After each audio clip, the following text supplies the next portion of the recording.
Bonjour à tous et bienvenue dans cette vidéo. Suite à la vidéo d'hier sur les 30 ans du COS, du commandement des opérations spéciales, je me suis dit qu'il fallait que je vous explique qu'est-ce que c'était réellement, comment ça s'est créé, quel était son fonctionnement et quelle est son utilité au sein de l'armée française. Le commandement des opérations spéciales, c'est un état-major donc interarmé. Pour imaginer ça, il faut s'imaginer un groupe qui organise toutes les unités de forces spéciales de l'armée française ensemble. Il faut vraiment le considérer comme un outil qui améliore la cohésion, la communication, la synergie entre toutes ces unités-là. Ça veille au bon fonctionnement. Cet état-major a été donc créé en 92, un an après la fin de la guerre du Golfe. La guerre du Golfe est, je le rappelle, un conflit qui oppose 35 États membres d'une coalition contre l'Irak, la coalition menée par les États-Unis, avec à l'intérieur notamment la France. Pendant cette guerre, il y a eu plusieurs soucis entre différentes unités de l'armée française, des soucis de communication et d'organisation. Ce qui a fait que l'armée française n'a pas pu mener à bien certaines missions et certaines actions. Ça a évidemment posé un gros problème à l'état-major, puisque l'armée française est une armée puissante et elle doit être capable de mener à bien ses missions pour défendre les intérêts de la nation. Donc l'état-major, évidemment, il n'aime pas. Il faut trouver une méthode pour contrer ce problème et trouver une solution. À l'époque, donc à cette époque-là, l'état-major charge le général Lepage, donc c'est un général de brigade 2 étoiles, d'aller rendre visite à différentes unités de forces spéciales de d'autres pays afin de trouver un modèle pour mieux organiser nos forces spéciales à nous. Et c'est ce qu'il fait. Il se rend dans différents pays et il regarde le modèle de fonctionnement de toutes ces unités-là. Et à la fin, il en ressort que la France va prendre exemple sur l'organisation des États-Unis et de l'Angleterre. Parce que c'est tout simplement les organisations qui sont le plus cohérentes avec l'armée française. Donc ce sont les modèles choisis. 24 juin 92, le COS est fondé. À son commandement, le général Lepage, donc premier commandant historique. On parle d'un effectif à ce moment-là de environ 700 personnels, je crois, si je dis pas de bêtises, peut-être 1000. À l'heure d'aujourd'hui, on parle de 4400 personnels, donc plus que 4 fois plus. Évidemment, l'augmentation de ce nombre, ça augmente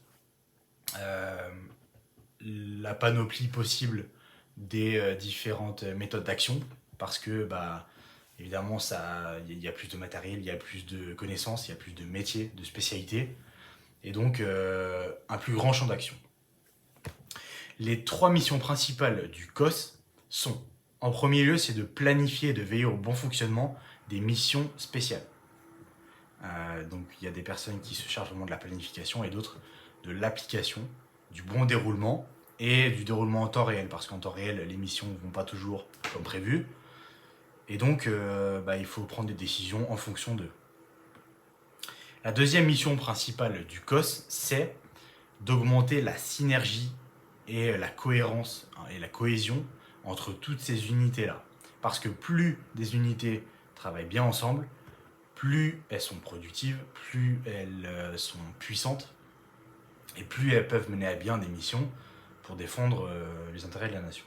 La troisième mission principale du COS, c'est d'améliorer, on va dire, la technique et les méthodes en fonction du retour d'expérience. Parce que c'est quelque chose que les forces spéciales et les unités en général font énormément, beaucoup.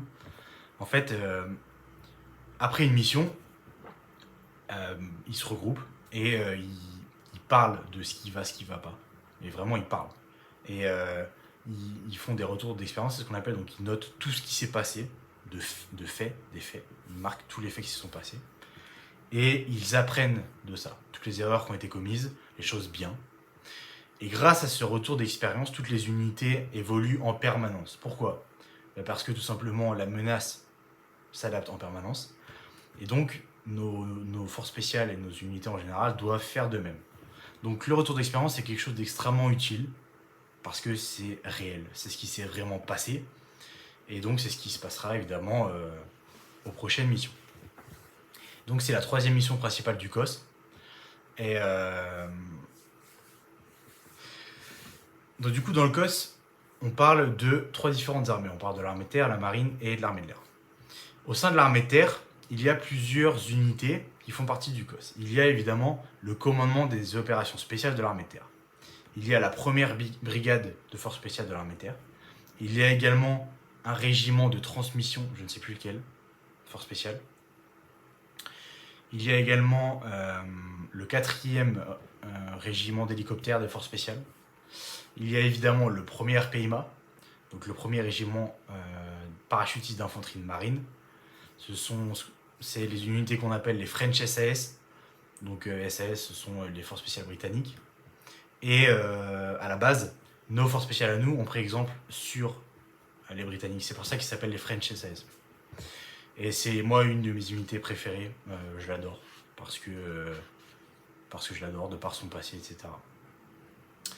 La dernière unité au sein du COS de l'armée de terre, c'est le 13e RDP, le 13e régiment de dragons parachutistes. Ce sont les unités de renseignement de l'armée de terre dans les forces spéciales. Dans la marine, donc côté marine, au sein du COS, il y a ce qu'on appelle la Forfusco. C'est la force maritime qui regroupe et fusiliers marins et les 7 commandos marines que j'ai expliqué dans une vidéo précédente. Dans l'armée de l'air, il y a les CPA 10 et 30, ce sont les commandos parachutistes de l'armée de l'air. 10, ce sont vraiment les forces spéciales, 30, des troupes un peu plus conventionnelles, mais qui ont un niveau presque identique. Et il y a également un escadron de transport dans l'armée de l'air, et également un escadron d'hélicoptères.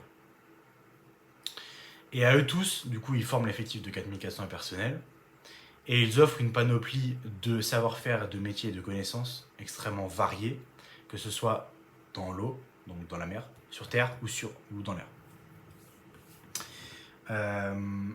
À l'heure d'aujourd'hui, du coup, l'utilité du COS n'est plus du tout à démontrer, parce que depuis sa création, elle a mené à bien des dizaines de missions.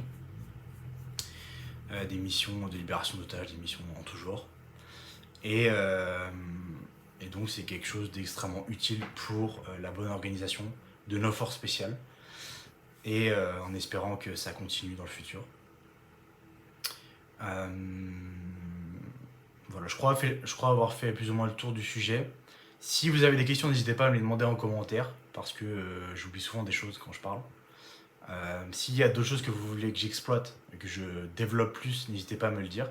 Et dites-moi ce que vous pensez tout simplement du COS, donc du commandement des opérations spéciales. Moi je trouve que c'est quelque chose de passionnant, parce que la cohésion d'un groupe en général, moi j'adore. Et donc le fait qu'ils aient créé ça crée évidemment une meilleure, on va dire, dynamique entre toutes ces unités. Et donc à l'heure d'aujourd'hui, ça permet à l'armée française de mener à bien toutes ses missions. Et c'est quelque chose que je trouve vraiment beau. Voilà. Donc moi du coup, je vous dis à la prochaine pour une nouvelle vidéo. Et n'hésitez pas du coup à me dire si vous avez des questions ou si vous voulez que je parle d'autre chose. Voilà. Ciao ciao.